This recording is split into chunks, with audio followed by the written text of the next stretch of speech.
خوشخبری لے کر کے جاؤ. خوشخبری دی جا رہی ہے کہ میری امت کے لوگوں کی 3 قسمیں ہیں. میری امت کے لوگوں کی، انسانوں کی 3 قسمیں ہیں. ایک ظالم لنفسہ، ایک مقتصد اور ایک سابق بالخیرات. تینوں کی تینوں جنتی ہیں. جی ظالم لنفسہ کسے کہتے ہیں؟ سن لیجئے. ظالم لنفسہ کہتے ہیں کہ واجبات میں کوتاہی کرے. جیسے نماز کبھی پڑھ لیا، کبھی نہیں پڑھا، چھوڑ دیتا ہے. روزہ کبھی رکھا نہیں رکھا، زکوٰۃ دیا نہیں دیا. تو فرائض اور واجبات میں کوتاہی کرے ایک، اور کچھ حرام کام بھی کر لے، جیسے زنا ہو گیا، چوری ہو گئی، کچھ اور کام ہو گیا. تو واجبات اور فرائض میں کوتاہی کرے اور کچھ محرمات کا بھی ارتکاب کر لے، کچھ حرام چیزیں بھی اس سے صادر ہو جائیں، تو یہ ہے ظالم لنفسہ، اپنے نفس پر ظلم کرنے والا. دوسرے نمبر پر کون ہے؟ مقتصد، میانہ رو. یہ کون ہے؟ جو فرائض اور واجبات کو ادا کرتا ہے، ٹھیک ہے، اور حرام چیزوں سے بچتا ہے.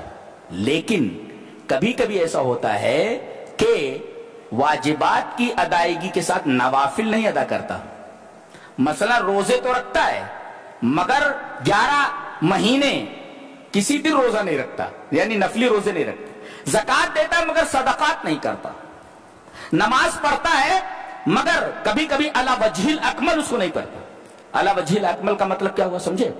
حضرت حذیفہ نے دیکھا کہ ایک آدمی نماز پڑھ رہا ہے اور لا یتم رکوعہ ولا سجودہ، رکوع اور سجدے برابر نہیں کر رہا ہے. جب وہ نماز پڑھ چکا تو بلایا. فلما قضى صلاته، جب اس نے اپنی نماز پوری کر لی تو بلایا. تو حضرت حذیفہ نے کہا کیا کر رہے تھے؟ بولے نماز پڑھ رہا تھا. بولے ما صلیت، تو نے نماز نہیں پڑھی.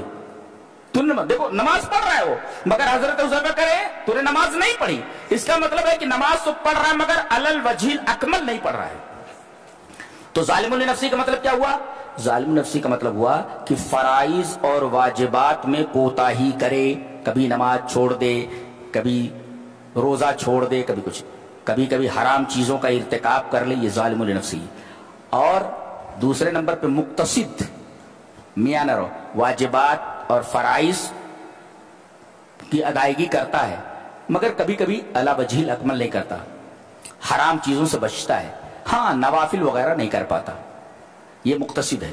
اور تیسرے نمبر پہ سابق بالخیرات، بھلائیوں میں سبقت کرنے والا، فرائض اور واجبات کو علی وجہ الاکمل کرتا ہے. نماز بھی اچھی طریقے سے ادا کرتا ہے اور نفلی نمازیں بھی پڑھتا ہے، نوافل بھی پڑھتا ہے. روزے رکھتا ہے، نفلی روزے بھی رکھتا ہے، زکوٰۃ دیتا ہے، نفلی صدقات بھی کرتا ہے. تو یہ سابق بالخیرات. اللہ فرما رہا ہے جنات عدن يدخلونها، ان تینوں کو جنت میں ڈالا جائے گا. لیکن کیسے؟ ظالم لنفسہ یغفر له، اسے معاف کر دیا جائے گا، یا سزا دے کر اسے جنت میں ڈالا جائے گا. یہ معاف کر دیا جائے گا، یا تو سزا دے دی جائے گی، یا اللہ اپنی رحمت سے معاف کر دے گا، یا نبی کی سفارش کے دائرے میں آ جائے گا، معاف کر دیا جائے گا. یہ ظالم لنفسہ ہی. اور دوسرے نمبر پہ مقتصد ہے، اس سے آسان حساب لے کر چھوڑ دیا جائے گا. خلل سے، ٹھیک ہے، نکل لے، نکل جنت میں چلا جا.